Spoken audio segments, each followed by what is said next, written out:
This is Jim Fetzer, your host on The Real Deal, where I have a very special guest today, two in fact. Claire Kuhn, who's been an indefatigable student of the thesis that Paul McCartney died in 1966 and was replaced by the man we know today among students of this issue as Faul, F-A-U-L, for false Paul or fake Paul, and man, Stephen Dickinson, who appears to be a son of Paul McCartney. I want to welcome you both to The Real Deal. Claire, welcome to the show. Stephen, I'm just delighted to have you here. Thank you. Thank you. Claire, why don't you give us an introduction as how you came to discover Stephen? Or did it happen the other way around? Did Stephen discover you? No, it was sort of, well, he came out on a Facebook page, which by fluke or fate, I had happened to share. I don't share very many things anymore. I don't go through my timeline. There's too much stuff. But I just happened to look at this post. It was an old Beatles, early Beatles performance. I passed it along for fun. Some of my friends noticed it. And then when he came on, starting to talk about how he was a Paul's son, a claimant to being an illegitimate child of the original Paul, and that his mother had told him that Paul had died, and that he had been visited by the Beatles, and that his mother had died shortly thereafter, my friend said, just in case this is for real, don't you think you should try to get a hold of him for his safety? And I tried for a few weeks, but he doesn't answer his private messages very often. And I was worried because everyone else was trying to do so too, out of curiosity mostly. And finally we connected, and I suggested, if you're for real, why don't we talk about doing a legal testament of your memories? And if they're for real, they could be sifted by the public. I didn't automatically believe it, but I didn't disbelieve it. And we've worked for the past 5 months on getting this here today. Terrific. Stephen, I'm so glad you're here. Would you tell me a bit about your own history, your date of birth, how you came to learn of your parentage and so forth? Well, Jim, I was born on the 10th of the 767, so the 10th of July. I've got a birthday in a couple of days on Sunday in Liverpool. The man I thought was my father was called George Dickinson, who my mother married. But not long after my second birthday, my mother told me that George wasn't my biological father, that James Paul McCartney was. I knew who he was when Mum told me, Jim.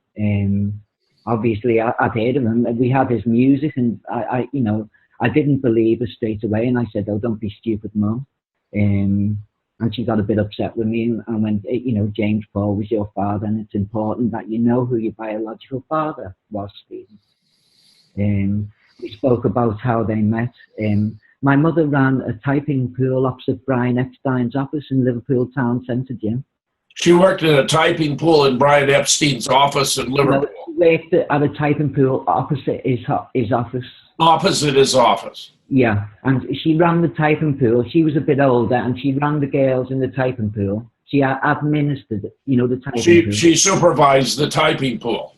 Yeah, and Paul used to come over on occasion and visit her on a dinner break, she said. And we were friends for a while, and it led to more, and it led to me. Well, that's really quite fascinating. Your date of birth again, Stephen, I'm sorry I didn't catch it. My date of birth is the 10th of July, 1967, Jim. The 10th of July, 1967. Yeah, which means I must have been conceived not long before his death. That's right. That's really quite remarkable, even stunning, Stephen. What did your mother tell you about her relationship with Paul? She said they have, she was into classical music, Jim, and they had a shared interest. He basically came over chatting her up, Jim. She resisted his attentions in that way. Eventually, you know, they did get together. Was it interest, you know, and was it a deliberate decision to conceive a child between them, or did that simply happen inadvertently? I'm not sure, Jim. May I? Claire, go ahead. Yeah, there is something in Stephen's testimony always where he said that she said she waited to have him. This leads to a number of questions. It doesn't necessarily mean they specifically planned the pregnancy, but with other parts of the testament which will come out as we talk about it, they seem to have had a trip together to Vienna at some point. They seem to have known each other quite some time. She was a Liverpool lass and a little bit proper and tight-laced, more 50s than 60s, Stephen has said, until she loosened up a little later. And she was several years older than Paul, so she would have been a good, supposedly very good-looking, he said, but good-looking, but a bit of a mother figure, someone he could confide in when he was worried. So there's a number of issues here about what was the Jane Asher relationship, that was supposed to be his main bird in London, as they say. Was he even secretly married or engaging with Irene, or was it just a love and friendship? We don't know, but it seems to have been a longer-term relationship with a special trip as well. So there's a certain amount here that shows maybe some either intention to have Stephen or a fairly good friendship that has been almost completely missed. Yes. Stephen, would you perchance have any photographs of your mother you could put on display here that we could see? I do have one, Jim. It's when she was pregnant with my younger half brother. Sure. It doesn't really do it justice. If I put it in the camera, you'll see it. Yeah. I'll have to go and get it. It's in the bedroom. Sure, that's fine. But, Claire, meanwhile, you've not seen this photograph before, I take it? Claire. No, because one of the things that has happened is, and we're of course jumping around in what actually was a story, just necessarily in discussing it here, but his father, his stepfather, who looked after him very well for many years, and he looked after him when he was dying some years ago. That stepfather took all of the photos and claimed he lost them. This isn't a very small photo, Jim. Stephen, go. You'll get it.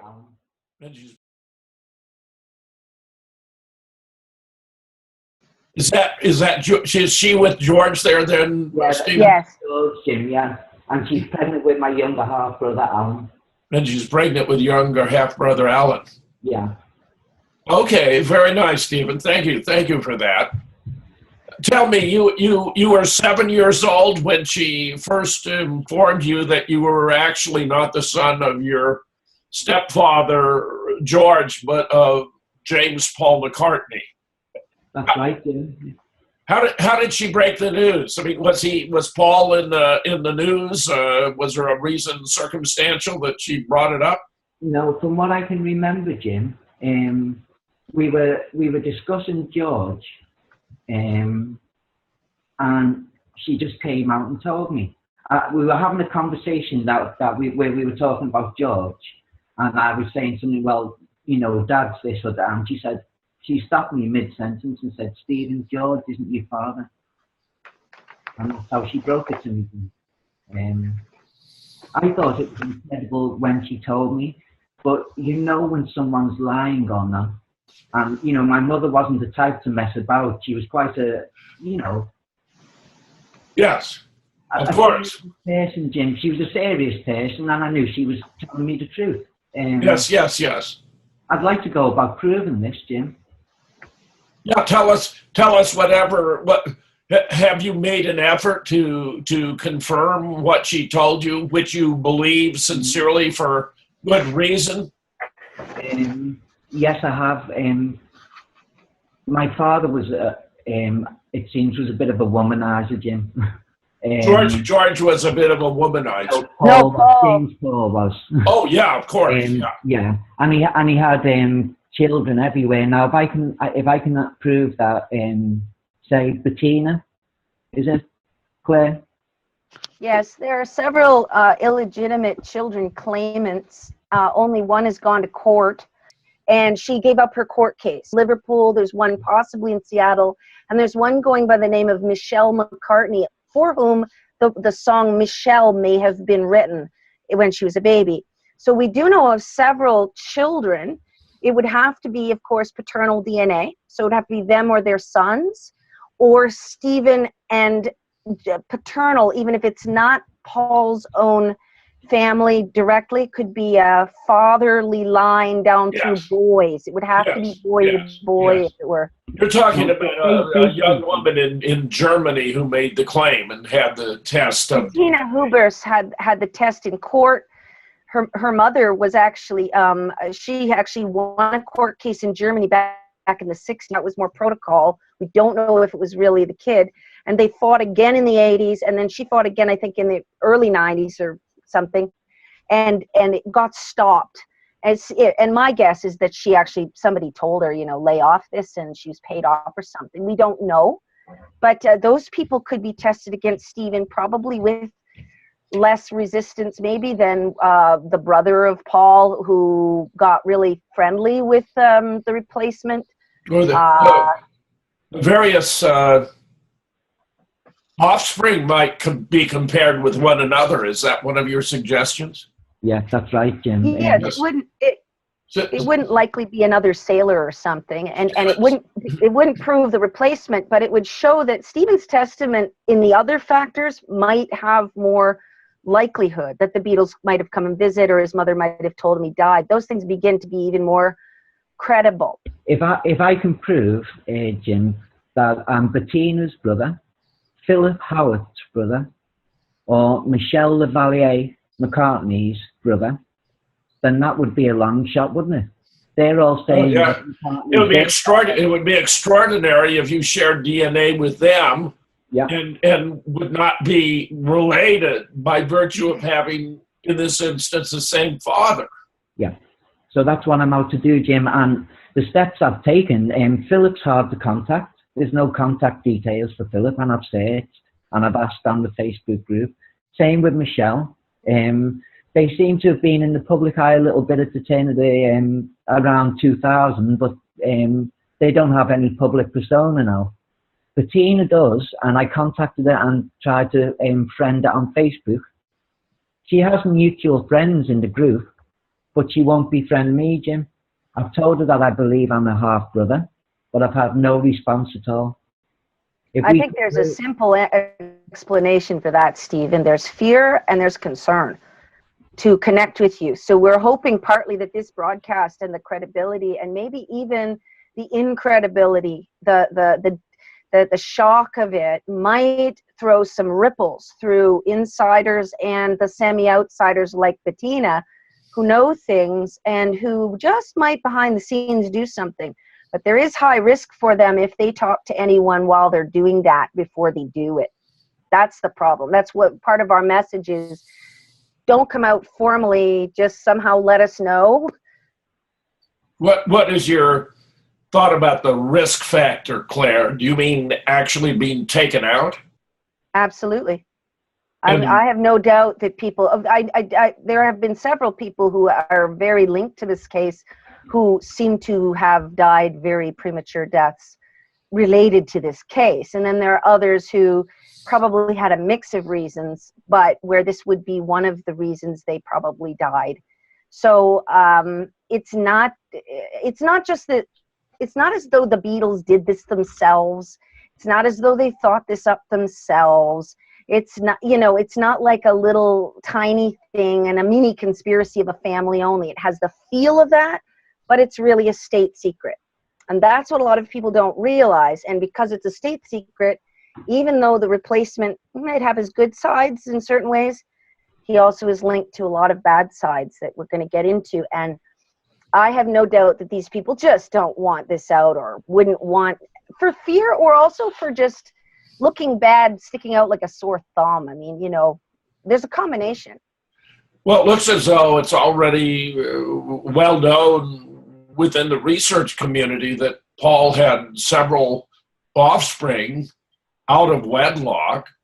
And in fact, he never married himself. So any children he had would have been out of wedlock. I mean, he and Jane Asher, of course, were engaged, but it was never consummated by marriage. I believe John Lennon, every lyric he wrote, Jim, had a meaning. And there's a song called Good Morning. Yes. Where it says, nothing to do to save his life, call his wife in. And for that reason, I believe James Paul was married. I don't know whether it was to my mother, but it probably wasn't, because there's no record of it.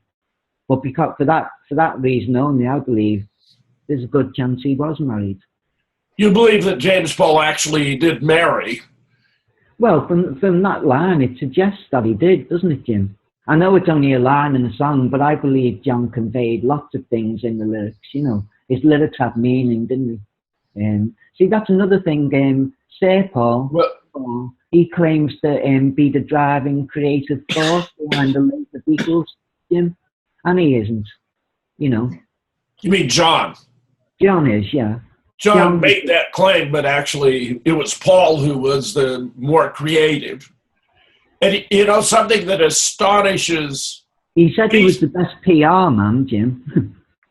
He said he was a great PR man. John said that Paul was a great PR man. Yeah, he's a real showman, and he's very pretentious, and he has his moments, and there's all kinds of people who say it's better than the original Paul. But when you actually begin to appreciate the level of feeling, harmonizing, deep love, you can see the intense love between him and John. If they'd had a falling out, normal falling out, it would have been a very public and kind of hot, you know, they would have been talking about it a lot. They were very, very, very close. And all is gone. That's just suddenly gone, never to come back. And the new man is much more pretentious. He seems to have, it throws a heavy light on George Martin's role. George Martin really took over the bells and whistles and composition of a lot of the background and situation in the music. And Sir Paul became a bit of his protege. So you can see this piano composer kind of guy working with George Martin, and they come up, it really, the situation with Paul's death changes a lot of, it gives a finer finesse to really what people's roles were. But we should probably talk about Stephen's testament and the storyline itself of what happened when before we get too far in, I think. Well, sure, Stephen. Tell me as much as you would like for the public to know in relation to your attempts to establish your own identity. Well, right, Jim. I was left an orphan at the age of 7. The only one I had in the world was George. So even though I knew that James Paul was my father, I had to forget about it, basically. There wasn't really anyone I could tell.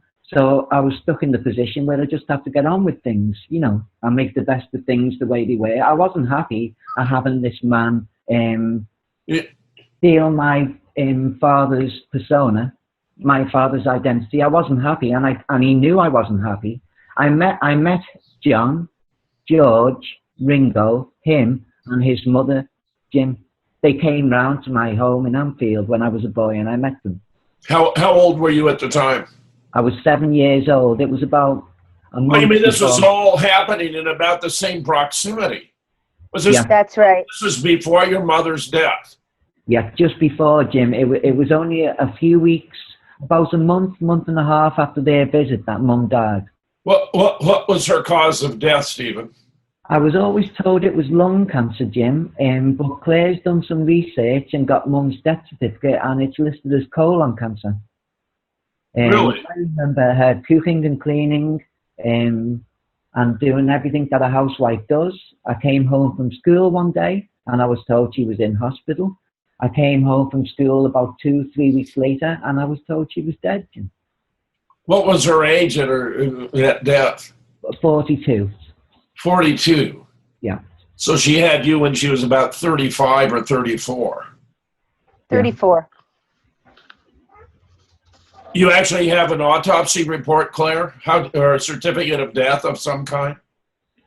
Okay, we've gone to the trouble of getting the birth, death, and marriage certificates for Irene Mottram Dickinson. Mottram was her maiden name. We've also got in the mail coming, it's delayed a little, the birth and death certificates for George Dickinson, and also Stephen's birth certificate. So they have all been verified through the General Records Office of the UK. It is as far as I could take direct verification. There are things in Stephen's test, such as a friend who witnessed the visit, whom he cannot locate for a number of reasons yet. And we also have his DNA in baggies. I don't have any of it, okay? I don't have any of the stuff, but there are people who do.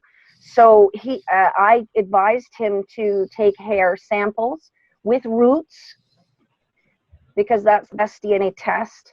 But DNA doesn't prove his statement, and his statement doesn't prove his DNA. So, of course, he could be Paul's son and somehow exaggerate or lie theoretically for his statements.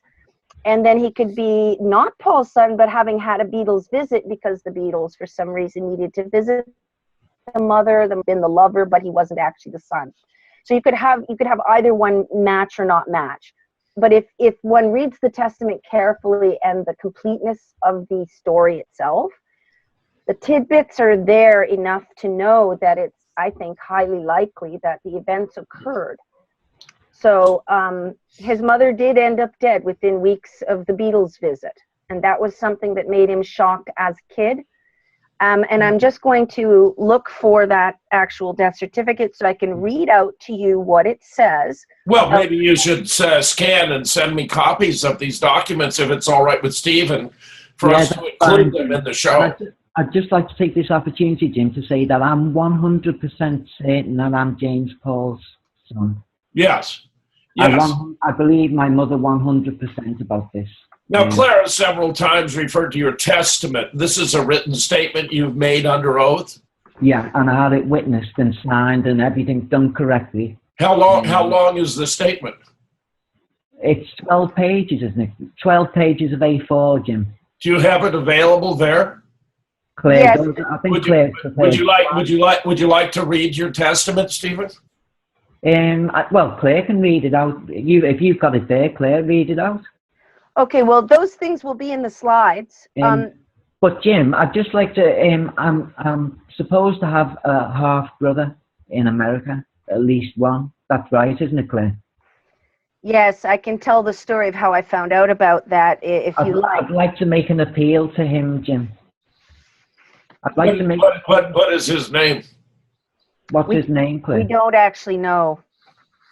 Well, how do you know there is a half brother in America then? Well, okay. Well, it came to me by private message of someone in a social networking situation, but not Facebook, that she had been the ex-girlfriend guy who used to talk about this PID stuff, and she thought it was kind of interesting. And she knew I was interested, and she didn't believe it or not. And she said she's trying to get back a hold of her ex-boyfriend, had really pissed him off and was afraid he wouldn't. But did I think it was kind of interesting? Boy, oh boy. That was sort of the initial interaction. And I said, well, it sounds kind of plausible. So I said, sure, maybe send me some pictures and stuff. And then she sent me some pictures, which she claimed were this young man. And she said that it was at Seattle. So groupie where the child was passed to some people who worked with worked with the bands and stuff and were fairly well off. So he was okay for money, supposedly. So this is the story anyway. And that he had actually attempted through Sir Paul, to get acknowledgement, but not for money. And supposedly the lawyers... But of course he's not Sir Paul's offspring. He is right, but he Paul's wouldn't know that. Only Stephen, see, this is the thing. Only Stephen would know, probably, actually, that Paul died. Look at the beauty of the situation. If you attempt to do a DNA comparison, as in the case of the girl from Germany, with Sir Paul, it's not going to match, and therefore the claim to parentage is going to be defeated on the presumption that this is the person we are talking about. So back to this boy, well, this man now, he was born he was from 66 also, but earlier, Seattle, I think. And he, that concert, and he was visited by the Sir Paul lawyers, supposedly, who told him Paul's dead. And his reaction, supposedly, according to the ex-girlfriend, was, I don't believe it. I think you're a schmuck. My dad is a jerk, and I'm not going to look into Paul's death. I'm not going to look into anything like that. I've had it with trying to claim my parentage, like anger at the real father. Well, look, I'd like to make an appeal to that person now, Jim. If they see this, contact me. I'd like for us to prove, if you think that James Paul was your father sincerely, then contact me and we'll prove we're half brothers. But possibly Claire could send me these documents in the meanwhile, or do you have them on your desktop, Claire? Okay, why don't you read the testament, Claire, while Stephen is here and he can confirm it. All right, signed on the 11th day of June in the year 2016 at the city of Liverpool in the region of Merseyside in the country of England. My name is John Dickinson. I was born on the 10th of July, 1967. Happy upcoming birthday, Stephen. In Liverpool, England. The address where I lived just before my 8th birthday and where the events I will describe took place was at 7 Ettington Road, Liverpool, England. That's actually, there's a picture of that on Google. The steps and everything are right there. My mother's birth name was Irene M. Mottram, born on the 13th of October, 1932 in Sefton Park at Sefton Park General Hospital, Smithdown Road. My father's name was James Paul McCartney, the Beatle, born on the 18th of June, 1942. I was conceived just before he died in 1966.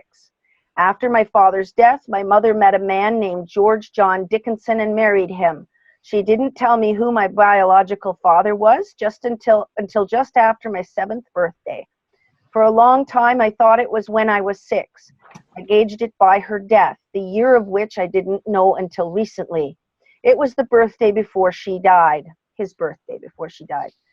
Anyway, when I turned 7, she told me James Paul McCartney was my father.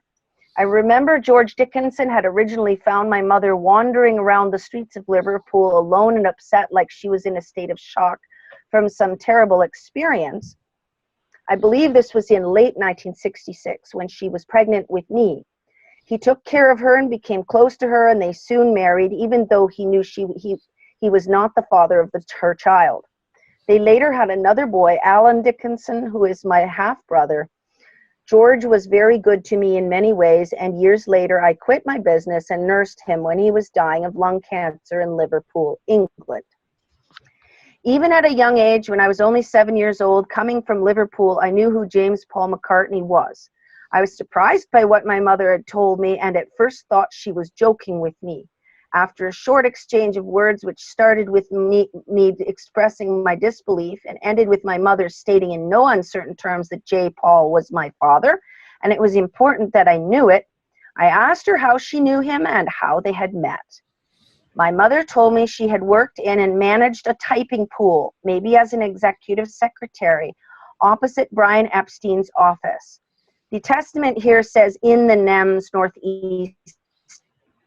North Stores building, but Stephen has since clarified that he thinks it was across the street or something like that. It was opposite Brian Epstein's office, Jim.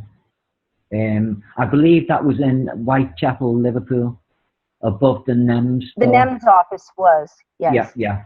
So yes. It must have been in Whitechapel where the typing pool was. Yes, somewhere close there. The next sentence is, I believe it was in the Whitechapel area of Liverpool town. She went on to say that Paul used to come and see her on her dinner break. They both had a keen interest in music. My mom's interest was in classical mostly, going by her record collection. She said Paul was also interested in classical music. According to Mom, they became friends first, and later on, their friendship led to my conception. She also said she waited to have me. After Mom told me this, I must have looked at her in a way that made her exclaim, I never threw myself at him, Stephen. I know my mother was a proper, virtuous woman, and, hang on, now I'm on page 2, and didn't take having relations with a man outside of marriage lightly. George Dickinson was not home when our first conversation happened, and she broke off the discussion when he arrived. My mom and Paul were very close and spent much time together. She usually called him Jamie instead of Paul. I know other people have told me that Paul was not called Jamie, but I guess it was an unusual or love term, or it was actually used by his friends sometimes. She told me she was 100% sure Paul was my dad and was always adamant when I asked about it. As I got used to the idea over the following couple of months, it became something I was curious about. But Stephen, I'm just very interested that, what was the occasion or circumstances of your creating this document? Right, Jim. Well, no one's ever told me where my father's buried, Jim. When I was young, it didn't really matter to me, but as I've lost people, as I've grown older, as you do, I'd like to know where he's buried, Jim, and I'd like to pay my respects. I was hunting for information about this and going into Tina Foster's blog, Plastic Maca. Yes. Yeah. I noticed comments there with people expressing disbelief, Jim, saying, well, why hasn't any member of James Paul's family ever come forward if this is true? This made me think. Also, a book came out in 2010, The Memoirs of Billy Shears. Yes. It made me angry reading that book, Jim. Stephen, okay, we're about to be bounced out of this session, so we'll want to reconvene. Again, use the same method to reconnect, and we'll continue from there. This is Jim Fetzer, your host on The Real Deal, with Stephen Dickinson and Claire Kuhn, talking about Stephen's paternity with James Paul McCartney. We'll be right back. This is Jim Fetzer, continuing my conversation with Stephen Dickinson and Claire Kuhn. Stephen, please tell us about your story. Well, Jim, as I said, I found out when I was 7 years old that James Paul was my father. And there was an impromptu meeting with John Lennon, George Harrison, Ringo Starr, the man who took my father's place in the public eye. And I don't know his name, Jim. I believe his first name's William. His name's reputed to be William Shears Campbell. He was there with his mother, Jim. So you actually met Billy Shears, the replacement for Paul. Yes, I never met my own father, but I met his replacement. All four of the Sgt. Pepper's Lonely Hearts Club Band came to visit you. Yeah, with the mother of the replacement. With the mother. You mean to visit Stephen and his mother? Well, yeah, probably, yeah. William, the replacement for my father, was with his mother, Jim. Was with his mother. That's very interesting. Why do you suppose he brought his mother? Well, I thought that was strange, and I made a joke out of that, Jim, and they got upset because of that. Because I was 7 years old, and I wasn't with my mum. So, I thought it was strange that he had his mother with him. And from the moment they approached me, Jim, his mother had a very uncomfortable stare. She was staring at me and made me feel very uncomfortable. The mother of Billy Shears Yeah, his mother. Staring at you and made you feel uncomfortable. What was the joke you made that upset them? Well, she was upset that I wouldn't agree that her son was Paul. I didn't. I said to John. Oh, she wanted you to say that Billy Shears was Paul? Yet she didn't like the fact that I wasn't happy with the way things were. I said to John, you'll never get away with this. And John said to me, we already have. He said we already have? Yeah. This was this is very damn interesting, Stephen. I love this. It was an interesting meeting, Jim. You were only 7. I was only 7, and I had the 5 of them in front of me. There was Ringo, then George, John was in the middle, his mother, William's mother, and William was stood back a bit. This is extraordinary. What did they say? Did each of them speak to you? John did most of the speaking. John said, I said, you know, you can't do this. And John said, well, letting it be. Dicko. He called me by my nickname. They seem to know about me. What is your nickname? Dicko. D-I-C-K-O, Jim. Bicko. Dicko. No, Dicko for Dickinson. Dicko. Because so John said, what did John say to you? I'm very interested in what each of them said to you. Yeah, John said to me, we're letting it be, Dicko. We'll let it be? We're letting it be. In other words, we're letting it be. He said, we're letting it be. Yeah, so that's the purpose of the last album, Juice, Let It Be. That's what that title concerned, I think, Jim. Sure. Yeah, Let be. Tell me how the conversation went and who spoke to the extent to which you remember it. It's all in the Testament. Sorry, Claire. Oh, I was just saying, it's in the Testament in order. Well, do you want to read it? You suggested Stephen had the opportunity to tell his story, right? Yes, I was suggesting giving the pieces of the story in order so that people listening. Claire, I'm interested in this piece, okay? Sure. Stephen, please do continue. Okay, Jim. They approached me while I was playing marbles in the street, Jim. You were playing marbles in the street? Yeah, I was playing marbles in the street with my friend Kevin. Well, weren't they being mobbed by others? Did no one else notice they were approaching? No, Jim. The first I seen of them is when they were practically standing in front of me. 1 minute, you know, I was there in the road, and the next minute they kind of appeared. It's only a short road, Jim. I didn't see a car pull up, and they didn't get out of the car. So they must have pulled. They weren't on foot, and they never got the bus. So they must have pulled up in a car at the top of the road and walked that short length to me. As they approached me, my mother must have knew of their visit prior to this. And she said on the step to John, I never told him, John, meaning she never told me about my father's death.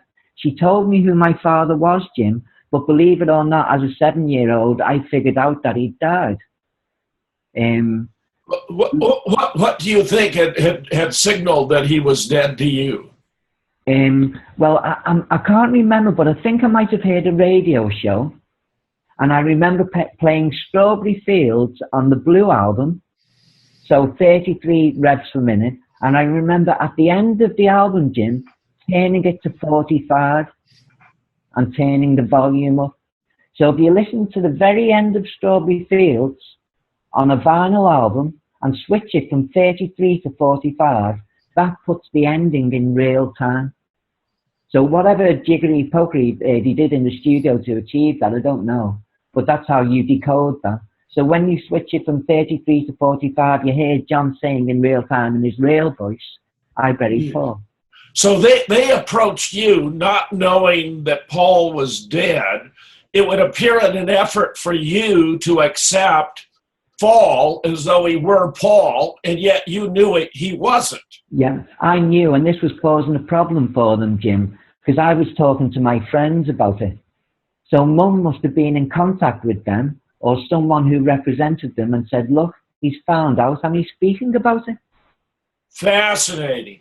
So how much conversation took place in the street? It only lasted about 10 minutes, Jim. They got upset with me and You mean the whole conversation was in the street? You never went inside? no, we didn't. And Mum never came back out. They just walked away. All that Mum said was when they first walked up, Mum said, John, I didn't tell him. As if, she never told me. She wasn't supposed to tell me he was dead.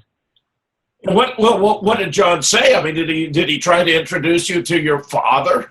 I mean, did he say this is... No, they knew that I knew he wasn't him. Fascinating. What did each of them say? Did Ringo say anything? Yes, he did. Ringo called me and said, because of the things I said, Jim, I remember Ringo saying he's another little Jeremy.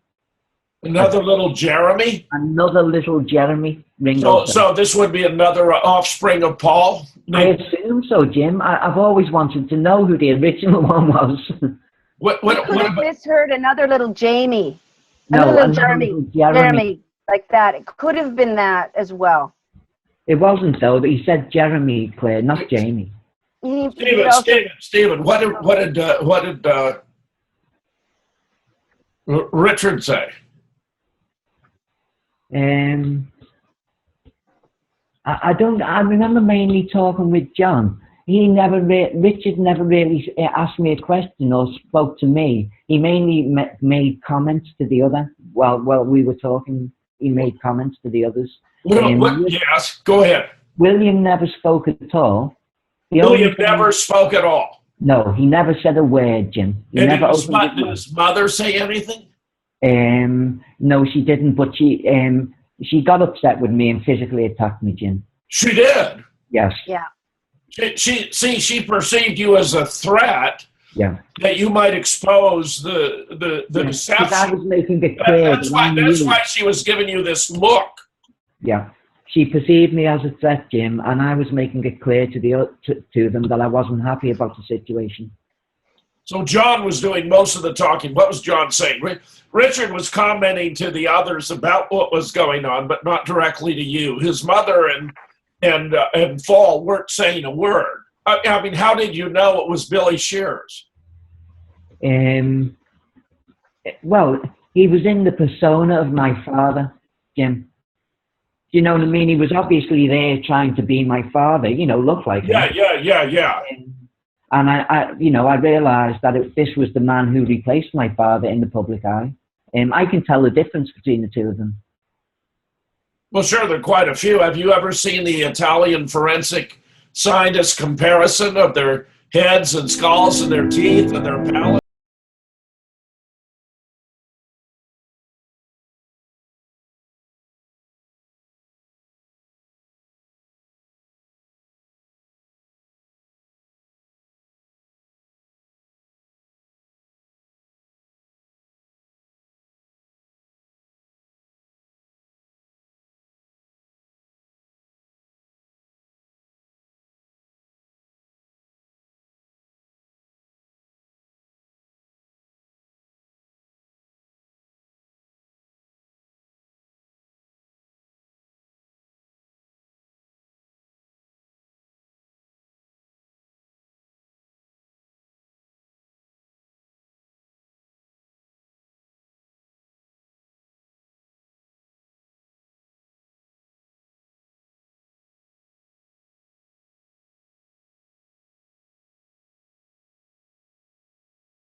It's pretty obvious, isn't it? Say again? It's pretty obvious, isn't it? I think it's decisive. They're even of different height, of course. You have different height. Paul with Jane Asher, and they're about the same height, and then Fall with Jane Asher, and he's like 4 inches taller. Yeah, I can't believe. I always thought, Jim, John wasn't content with the way things were. So while on one hand, John was telling me to just let it be and forget about it, John had been busy all those years leaving clues in the music. And I always believed John would expose this sooner or later, Jim. I knew it was on his conscience, and I knew that John would expose it. And when John was murdered, it absolutely broke me up, you know. What was your assessment of Billy Shears as a musician as opposed to your father? I don't like his stuff, Jim. But I know he's obviously a great talent. You know, he's a talented man, but I personally don't like his stuff. Did you like Wings? I mean, he's proven to be extraordinarily creative. Well, I think he claims ownership to stuff that's not his, Jim. I think he claims to be the creative force behind the later albums. When he isn't, you know. Sergeant Pepper, we used to have a character in Liverpool. It's like someone who was a liar, Jim, called a Tom Pepper. So I believe Sergeant Pepper was relating to this. I don't believe that Billy Shears came up with the Sergeant Pepper concept. I don't believe he wrote the music in Sergeant Pepper. I don't believe he had a lot of input into that album at all. I believe that was my father's friends in the music business played on that album, Jim. I believe other musicians played on that album that we don't know about, that weren't given credit for it. But you would agree that it's a funeral for the Beatles in their original incarnation and the introduction of a new band where your father has been replaced by Billy Shears. Yeah, that's right, Jim, yeah. I mean, there's really not any doubt about it, it seems to me, for anyone who spends any time at all looking into this. No, there's lots of clues that John and George left behind. I mean, there's the end of I'm So Tired, back with Mass, Jim, which said, Paul is a dead man, miss him, miss him, miss him. That's at the end of the song, I'm So Tired. There's mountains of clues, Jim. There's so many. We could talk for another 2 hours just about the clues. All our messages were subliminal, you know. Meaning we were sending messages out, all right, but... Yeah, but what kinds of messages? Just reporting on the state we were in, you know, looking back on it. This is actually a Beatle wife fixing the tea for one of the Fab Four ex-Beatles. Fab Three. Those freaks was right when they said you was dead. Love by you. Show my gratitude. Gratitude. Hello, Neil. How are you? Hello, George. Nice to see you. So how long did your conversation with the five of them endure on the street where you've been playing marbles? About 10 minutes it lasted, that's all, Jim. About 10 minutes. Billy got upset with me. She physically attacked me. It was Ringo who stopped her. Now, how did she physically attack you? By putting her hands around my throat, Jim. She put her hands around your throat? Yeah, as a child, she put her hands, and she was... Really? You were a 7-year-old child and she put her hands around your throat? Yeah, with the intention of ending my life, Jim, I believe. And if it wasn't for Ringo stopping her, she probably would have. I'm sure John or George would have jumped in. But she was like, you know, she attacked me. And before I knew it, she had her hands around my throat. I thought she was joking. But she was really... What do you think you had said that provoked that? Maybe that you'll not get away with it? Because I was inconvenient, yeah, Jim, and I made it clear to them. No, I know you are inconvenient, but I mean, what do you think you actually had said that led her to snap like that? Because I was making it clear that I wasn't happy about the status quo. About the replacement, you mean? I wasn't happy with him taking my father's name. That's my father's name, Jim. Yes. Yes. Yes. It all seemed rather strange to me. You know, it's not something that happens every day, is it? You know, your father dies and another man takes his position. Of course. And so it was Ringo who stopped. How large a woman was she? Only slight, not a very large woman, a slim woman, Jim. height-wise, she was the smallest out of them all. So she must have only been about 5'5", 5'6". But of course, you were smaller than she was. Well, I was only 7, Jim. I Yeah. know. She physically attacked me out the blue. You know, I couldn't believe it. I called her crazy. And that broke up our meeting, and the 5 of them walked away. As they walked away, I asked in my own way, my father's death, was it an accident or was it murder? No one turned around, but George stopped and turned around and said, "We have our suspicions," and he held his finger up.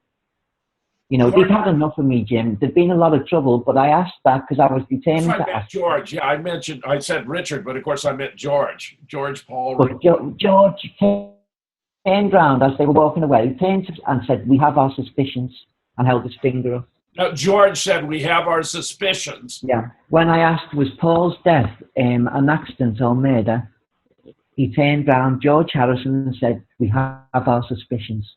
So they were walking away when you called out, and George turned around to say, Yeah. "We have our I was suspicions." running after them in the street, asking them this.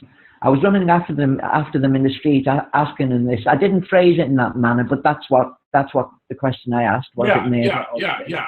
Claire wants. And George Harrison. Claire, go ahead. Can I make a? Sorry, Claire, go on. No, that's fine. Are you done? Are you? Yeah. No. We're going to return to this. You go ahead, Claire. I just want to make a broader comment, having dealt with this from the outside on the inside, right? Like something you didn't know about till today, basically, Jim. I've known about for about 5 months. And people that I have been working with Stephen and I have had many discussions about these issues, right? One of the things that has come up to our minds is that Stephen is a unique situation.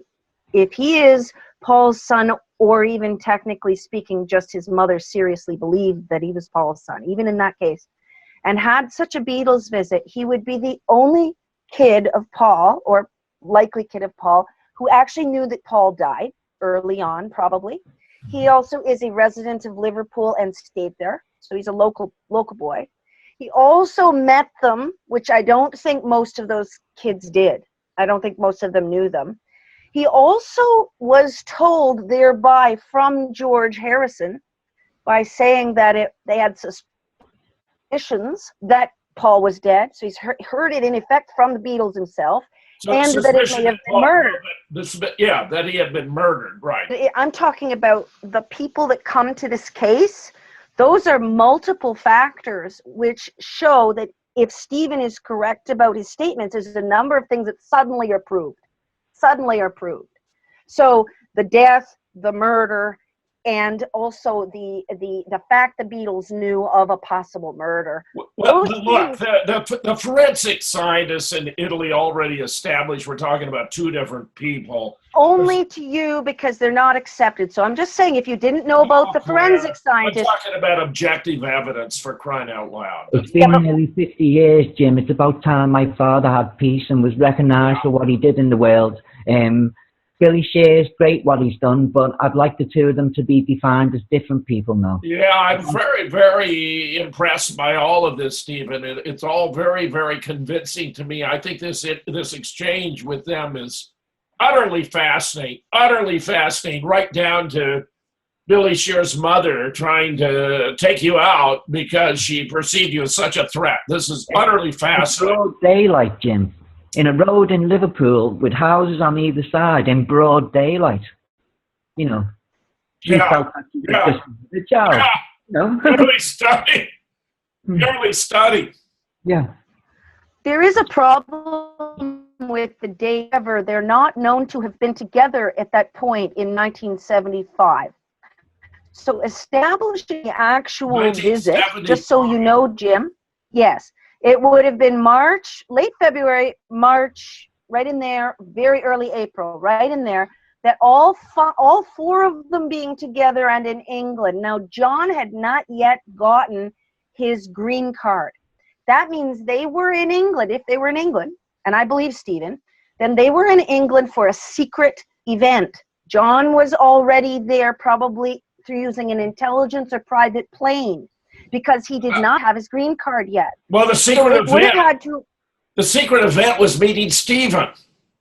I don't think that meeting Stephen alone would have gotten all four together in England. So what's very interesting is a very special meeting took place there, but also establishing that they were in England is a separate issue.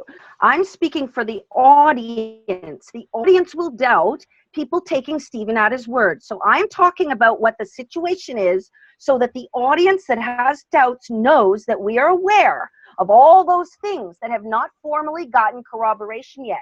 I believe Stephen, I did the work with Stephen for 5 months, Jim. What I'm saying to you is it's good to know that John did not have his green card yet. Therefore, it would have been a very secret visit to England. And Stephen was part of it, I believe, which is a very significant event. Why would John have needed a green card when he was born in Liverpool? Because he was barred from coming back to the United States without the green card. It was a huge issue in his life. Claire's saying because if he ever wanted to go back to the States, Jim, he had issues. Is that what you're saying, Claire? Yes, they wanted to bar him. Remember, they were using troubles of his ex-drug use and all of that. He wanted to stay in the States with Yoko, so he supposedly was in the States the whole time. But this points out that maybe for a month or a few weeks, he was not. So it also challenges that whole Beatles history. I just wanted you to be aware of that. Stephen, I want to go back to this exchange. You say it lasted about 10 minutes, and it was on the street, and it was in Liverpool where you'd been playing marbles. Your mother simply said to John as he walked up, and you were just kind of surprised because here there were 5 people in your presence that you haven't even seen coming. And she said to John, I haven't told him. I never told him, John. I never told him, meaning she never told you that Paul was dead. That's right. So that now they could introduce Billy Shears as though he was Paul, and yet you already knew he wasn't. No, it wasn't that, Jim. What my mother was saying by saying that was, I'm not responsible for telling him. He worked it out by himself, John. You know what I mean? So my mum must have been told not to tell me. So in case John thought that she had, Mum turned around and said, I never told him, John.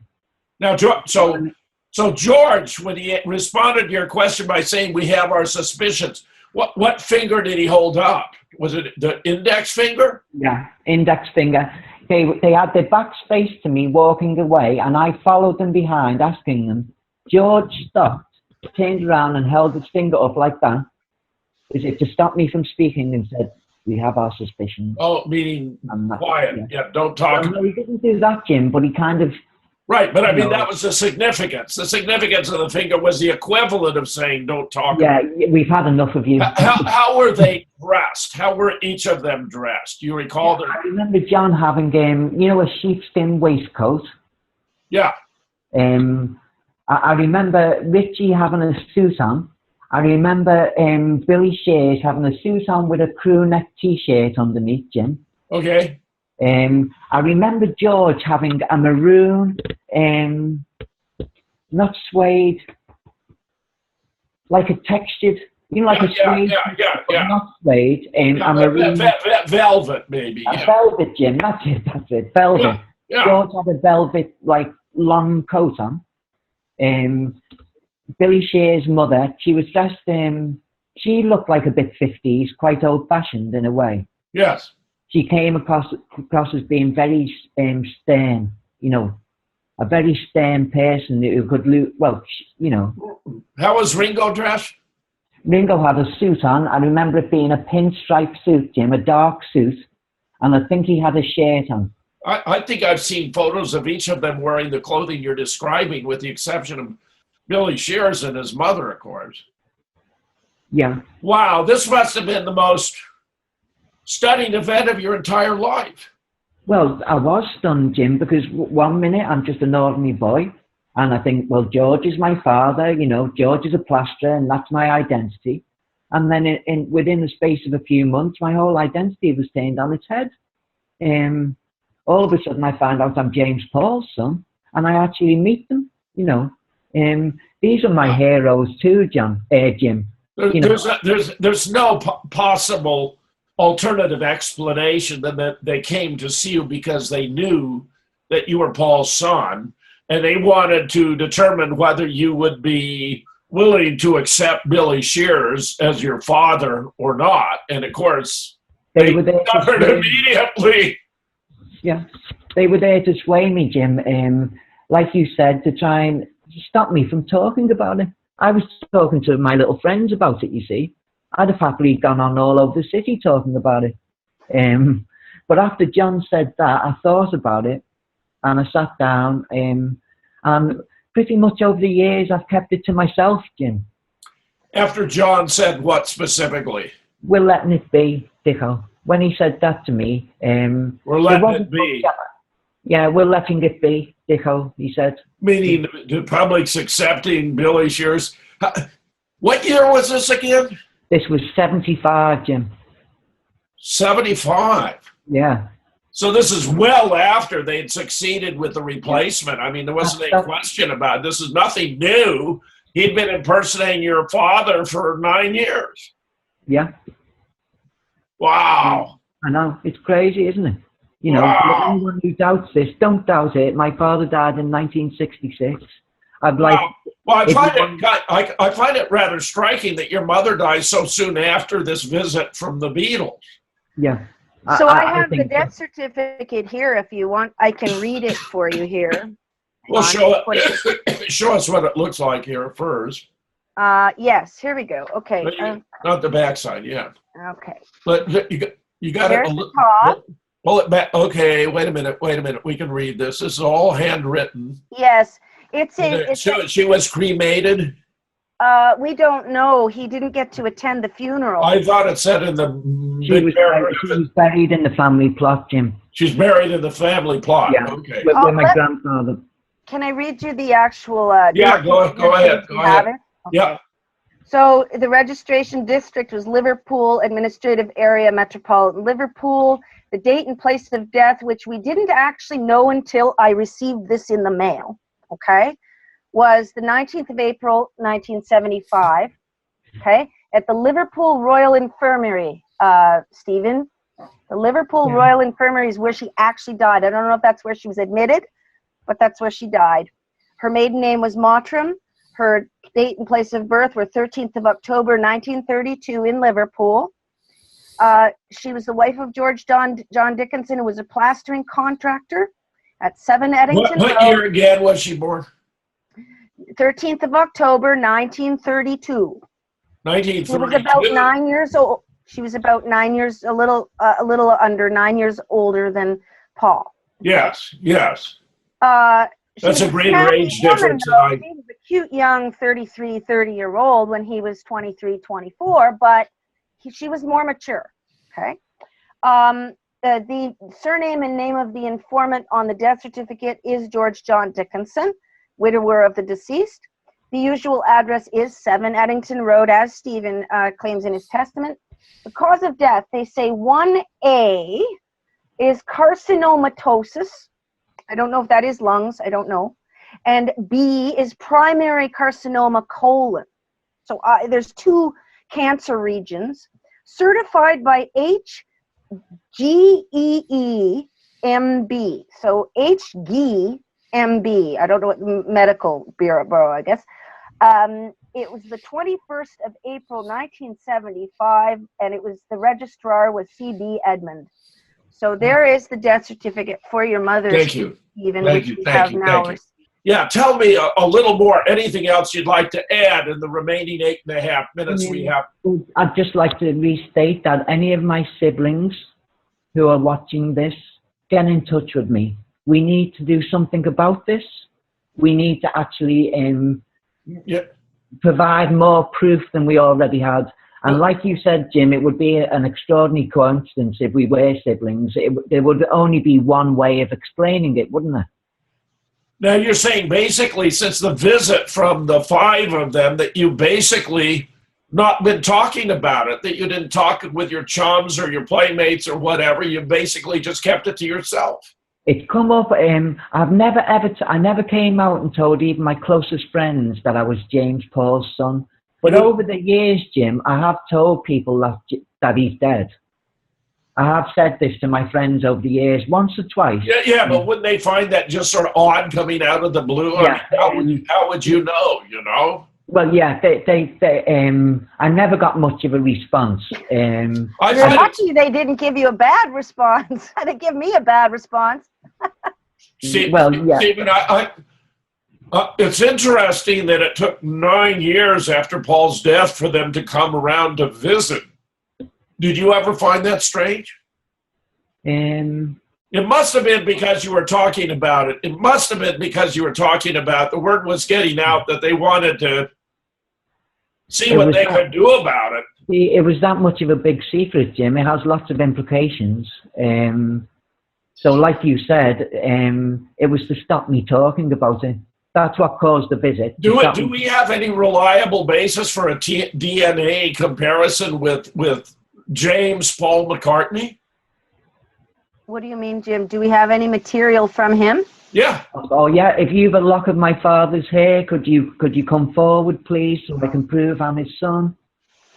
There was a lock. There's got to be a problem with chain of custody there, Stephen. You know. Well, there was a lock of hair with a very strong chain of custody certification as best as possible. That was on auction some years ago, and now individual hairs are being sold with that, probably by the buyer. We don't know, but if it did happen to match Stephen, it's a good likelihood it really was Paul's hair you got. Of course, we don't have any. I'd like to speak. We don't have any grave site for James Paul McCartney because his death is being kept as a state secret. Right, it didn't happen. I've tried to research this, Jim. There's no record. I knew there wouldn't be, but I had to try. I was also trying to find. Have you ever met Nick Kollerstrom? He has a book on your father's life and death. He's in the UK. He's in London. Yeah, I've never met him, Jim, but I am aware. I know who you mean. I know Nick Kollerstrom. I think it would be great for you to meet. I think you'd hit it off tremendously. He's a great guy. Yeah, he seems like a great guy. He stands up for 7/7 truth and 9/11 right, truth. That's right. He seems like a brilliant guy. I'd love to meet him, Jim. Now, I have a second birthday present for Stephen right here on air. Okay? I'm sorry? I have a second birthday present. The fact that he's on this broadcast and did the testament is really, in a way, his first birthday present, right? And tomorrow is Ringo's birthday. So it is actually Ringo's birthday in England right now. He'll wake up to this broadcast. We've got to get it up because my studio has been hit. I mean, we're having to do this on an ad hoc basis. Okay, but basically, right now it's Ringo's birthday. But I have a special birthday present for you, Stephen, right here on air. The man you were working with that I cannot name on air, okay, made a discovery which he and I discussed some weeks ago. The place where your story is confirmed in the music of The Replacement is hiding in plain sight at his most pretentious, grandiose work, the Liverpool Oratorio. The woman that Paul character is married to works at a typing pool and is the manager. Okay? She's named after the real Paul's mother, Mary, so she's like an older mother. The Paul character, the 1942 born man who marries her, is named with an S name like yours. So what he's done is he's taken the generation up, Mary, and the generation down, you, conflated them into Paul's level. So Irene and Paul are actually represented as married. Now, I don't know if that's an exaggeration or... Where are they so represented? In the Liverpool Oratorio, if it's interpreted this way, the Paul character and the wife character match the Stephen story, okay? So Sir Paul claimed that the Liverpool Oratorio is autobiographical, but in fact, there's almost nothing autobiographical in it if you go by the ordinary story. It's just a guy being born in Liverpool in 1942. But if you know Stephen's story, and the man you were working with, Stephen, you can thank him. I've never heard that, Queen. I've never heard the piece of music you're talking about. It's really, really, really not that great. Sorry, Paul. No, I don't listen to this stuff. But it is greatly pretentious. It came out in 1990, which is like 1966. So what I was trying to explain is it's a simplified, silly story about a man and a woman, and he wants to cheat. Isn't it strange that he mentioned someone in a typing pool clip? The woman that the Paul... He might have been trying to preempt me coming out by doing this, or... No. I think he was telling the grand story, and she seems to die in hospital as well. So Irene is in there as the woman who goes out, and he represents her as being in the car crash, but that's displaced from Paul. She's pregnant when she gets into hospital, which is, of course, she was pregnant with you when Paul died. The Paul character is named after you with an S name. The Irene character is named after Paul's mother, a little older. It has filled with ghosts, ghosts of the future and the past. The Paul character's father is idealized and dead, which Paul's own father was not. So he's wrote that, and he's based that on me, hasn't he, Claire? That's what we think. So there is your clue hiding in plain sight for the Stephen story. Right? We have less than 1 minute left. Let's Happy birthday, Jim, one more thing I need to say. I want to bring you back, Stephen. I want to bring you back and see if we can get the slide set up with Claire. So, okay. Yeah, we'll do it. This is Jim Fetzer, your host on The Real Deal with Claire Kuhn and Stephen Dickinson, James Paul McCartney's son. We'll be right back.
This is Jim Fetzer, your host on The Real Deal, with my special guests today, Claire Kuhn and Stephen Dickinson, Paul McCartney's son.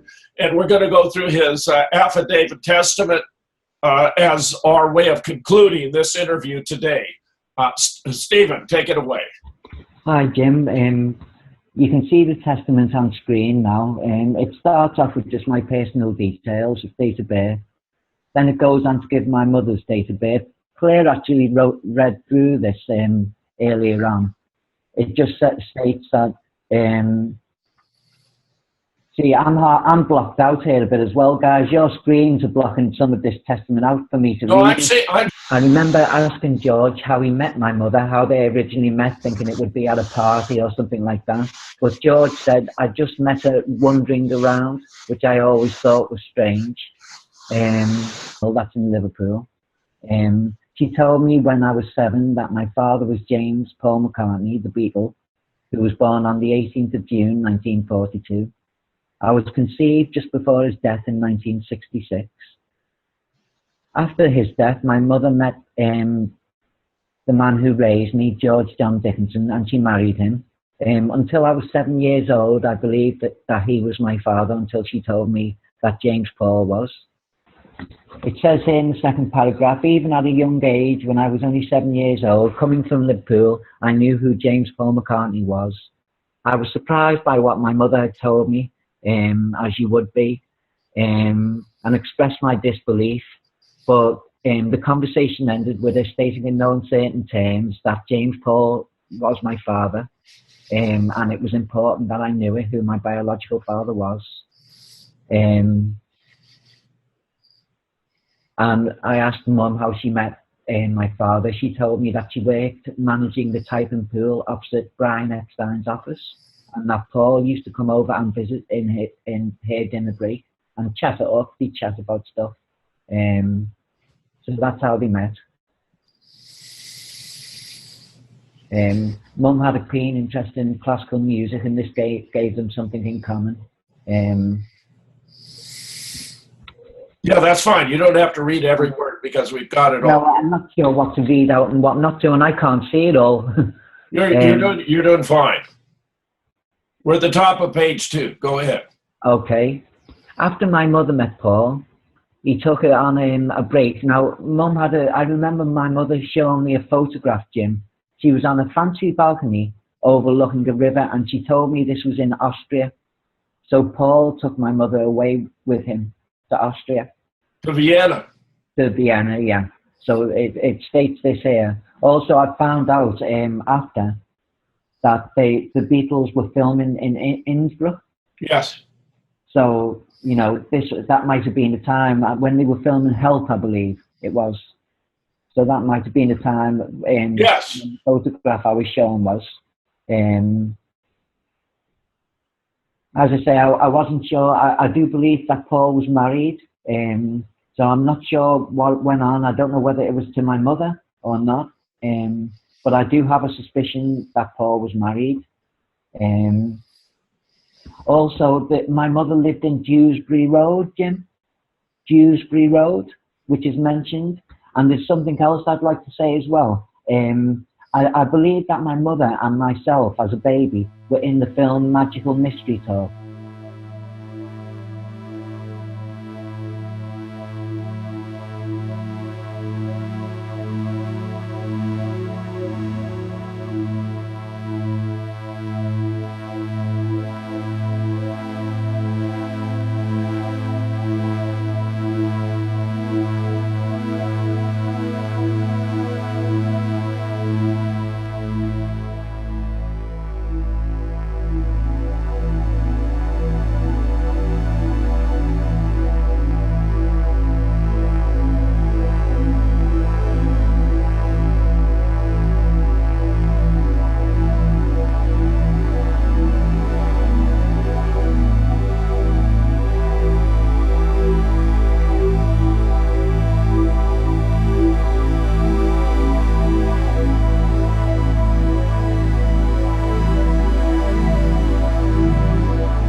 and I'd like to ask if any extras from that film are around and watching this, and they remember Irene with a young baby. Would you come forward and contact me, please, to confirm this? Because I believe my mother was in Mystery Tours and Extra, Jim, and I was in it as well. When I was younger, I was told that my mother carried me past the normal 9 months. One of my mother's friends who lived in the area commented to me, and she said, your mother hung on to have you, meaning it was a long pregnancy, Jim. So it wasn't my mother's pregnancy with me wasn't 9 months, it was longer. And I remember being told this when I was young and thinking, that's strange, a strange thing to say.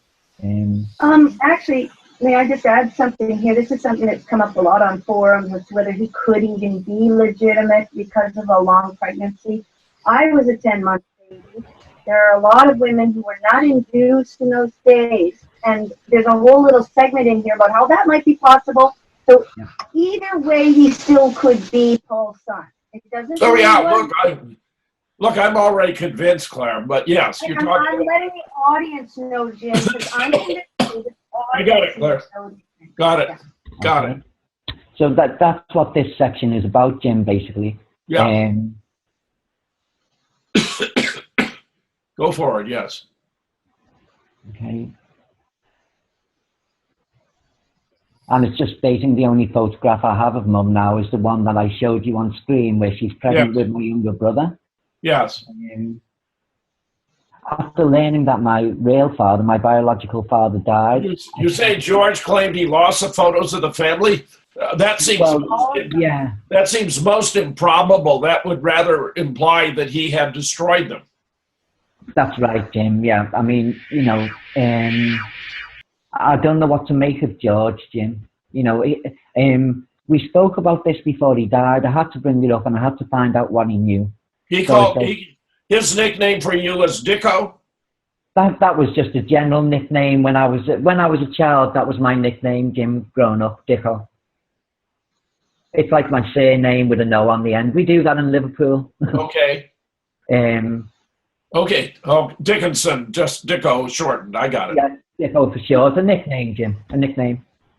George looked after Stephen very well, but if he was threatened at any point, he probably would have destroyed the photos. So he was a wonderful father to Stephen. I mean, it's just that Stephen has said that many times, but we don't know. Maybe he destroyed everything to keep Stephen safe.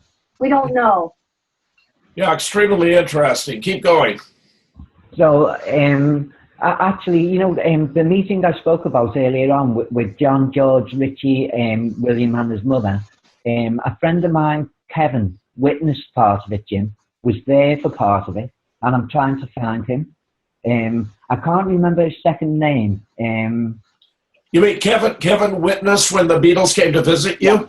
He actually walked up and he was present with me, my childhood friend. Even when Millie Shear's mom tried to strangle you? Yes, he was. He witnessed that, Jim. He must have been shocked. He was, Jim. He was standing there with his mouth open. He just looked at me. Now, if Kevin will come forward, Kev, if you're watching this, I've looked for you. Come forward. I'm on Facebook. Get in touch with me. I want you to confirm. I have a recommendation to Kevin or anyone else if they not do it in a way that anyone else knows at all while they come out. So in other words, to prepare their own testimonies with no one knowing while they do it.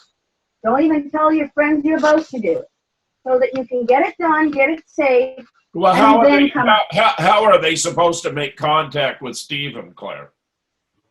Facebook. They can contact me.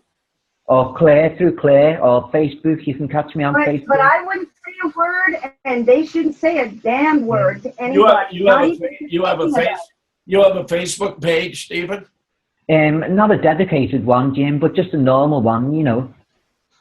Yeah, I'm a public figure. My information is out there on Twitter and Facebook, so you know, it's a little safer, but don't tell anyone you saw the video. Don't tell anyone you even saw this video. Let them tell you through the grapevine.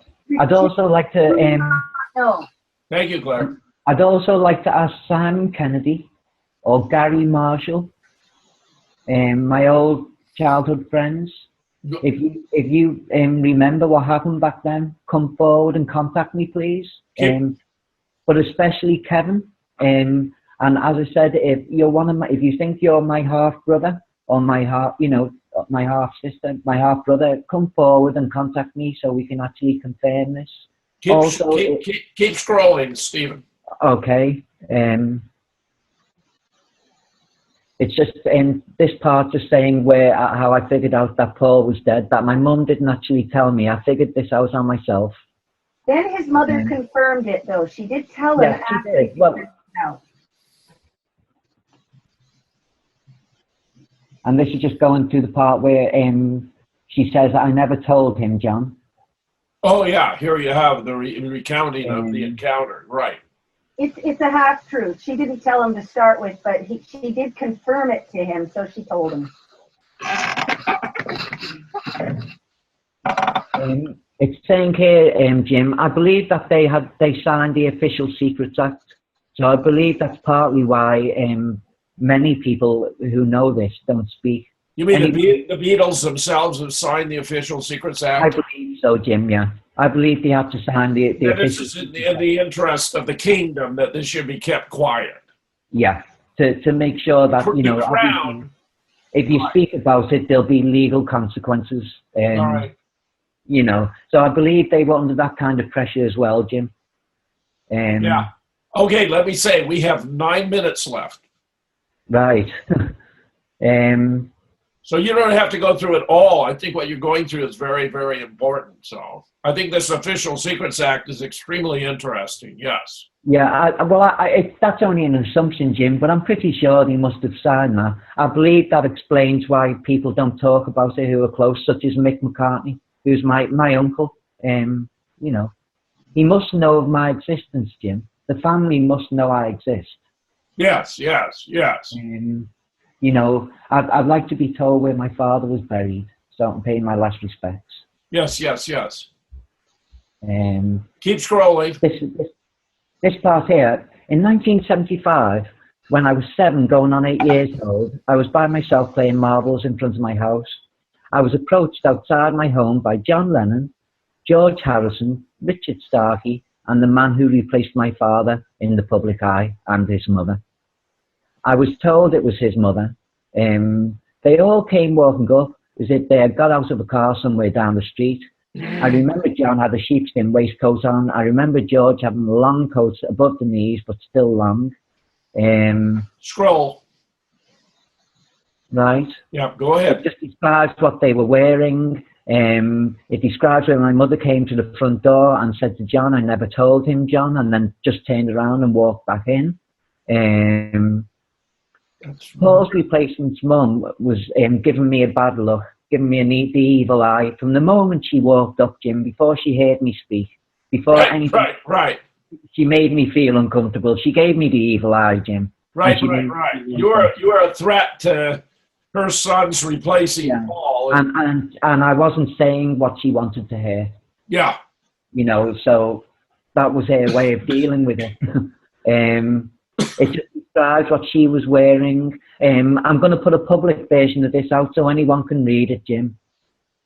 You think that Nancy Cook O'Hara could have been the woman? It's hard to say after this length of time, Jim, only meeting her once. And I wasn't staring at her, but I think she could have been, yeah. That could have been the woman. But the woman I met, I remember she had a staunch look and she wasn't made up. She didn't have lipstick on or eyeshadow. Whereas the photographs I've seen of Nancy O'Hara, she does, but it could possibly be her. Scroll some more. Okay. So this describes Nancy O'Hara and the possibility that it could have been her, and the meeting in India, and that she was present in India, and that's why, perhaps it could have been the replacement's mother. You're not scrolling enough, Stephen. Sorry, Jim. That's sort of described as you go. I'm sorry, Claire, what did you say? I was just advising him to scroll more and just kind of superficial because people can read scroll it over. as they go. Okay, then I'll scroll through it. Okay. And it just goes into the Bungalow Bill song. And that speaks about the India trip. Obviously, John wrote that song. Billy Shear's mother, she must have been a violent person, Jim, because John wrote Bungalow Bill about her. If looks could kill, it would have been us instead. It would have been us instead of him, yeah. This is so fascinating, I know. Yeah. Obviously, he wrote that before I was born, but she was like that, Jim. She was a terrifying woman. So. Oh, yeah. So it's going to be talking about Billy Shears. I mean, it's Bungalow Bill. Billy Shears. Yeah. Okay, I get it. There's also I Will on the White Album, Jim. Silver Hammer. Sorry. Sir Paul also wrote things like Maxwell's Silver Hammer and Live and Let Die. A lot of people want to deny what a creep side he has. Well, maybe he got it partly from his mom. Okay, we've got 5 minutes. Okay. So that just, who did you kill? Superficial things, Stephen. This is extremely interesting. Yeah, go further, right? Okay. I asked John who she was, Jim, because she was making me feel uncomfortable with her stare. Right. So I said, John, who's she? And he just turned around and said, his mom, and nodded towards Billy Shears. Mom, he didn't say your grandmother. See, if it had actually been Paul, no. And she was his mom, she would have been your grandmother. Yeah, but there was no pretensions at that, Jim. They knew I knew he wasn't Paul. Yeah. We all knew where we stood. You know. Keep scrolling. Okay. It just says when I was looking at John. We don't have to get through it all. I just want to get through more, Stephen. More. Okay, right. I knew the replacement was standing there trying to look like Paul in the part of my father. I didn't really acknowledge him. And I asked him, where's Paul? I said this, Jim. I asked him that, knowing, that he was dead. George and John smiled and Ringo laughed because you weren't taken in. You were only 7, but you couldn't be duped. I couldn't be duped, I knew, and I couldn't be kidded, Jim, and I didn't approve, and I wasn't going to pretend I did. Yeah. So I knew they were pretending to be Paul, but I wanted to know what had happened. I wanted to know what had happened to my father, Jim. The first words out my mouth were, where's Paul? Right. I was that John would explain, going We're to... letting it be, Dicko, so he knew your nickname.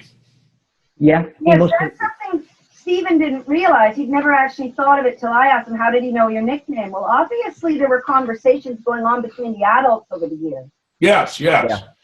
Stephen, scroll a little more. We have 3 minutes left, and this is going to... Okay, I was hoping John that would explain, but in the end, things deteriorated to the point where the replacement, Billy Shear's mum, tried to strangle me, and she wasn't messing around. This just states that. I remember peering into John's eyes as he said, we're letting it be, Dicko, my nickname. He rolled his eyes towards the man who replaced my father. I never thought about how he knew my nickname. I guess John not only knew my mum from before, but knew my nickname. Me, man. You can't just let it be. You'll never get away with it. And John looked at you and said, we already have. We already have, yeah. Which they had, which they already had. Which absolutely stunned me when he said that, Jim. I was watching the television and I was still seeing the old black and white help films. I hadn't been exposed to much of the later stuff. So I hadn't realised that things had moved on, And John was right. He had gotten away with it. By then it was 1975. And, Scroll a little more, Stephen. We've got less than a minute. A few more words were exchanged between us. I was a kid, so in spite of the seriousness... This is good, Stephen. I also asked him what meeting the Queen was like, Jim, and we had a bit of banter backwards and forwards. I asked Ringo. Stephen, we're about to be cut off. I just want to tell you how much I appreciate this. I'm completely convinced. You're utterly sincere. Your story is totally believable. I want to thank Claire for arranging all of this, for discovering you. This is Jim Fetzer, your host on The Real Deal, with my special guest today, Claire Kuhn and Stephen Dickinson, the son of Paul McCartney. I'm very glad to have them here, and I'm very glad for all of you to watch the show.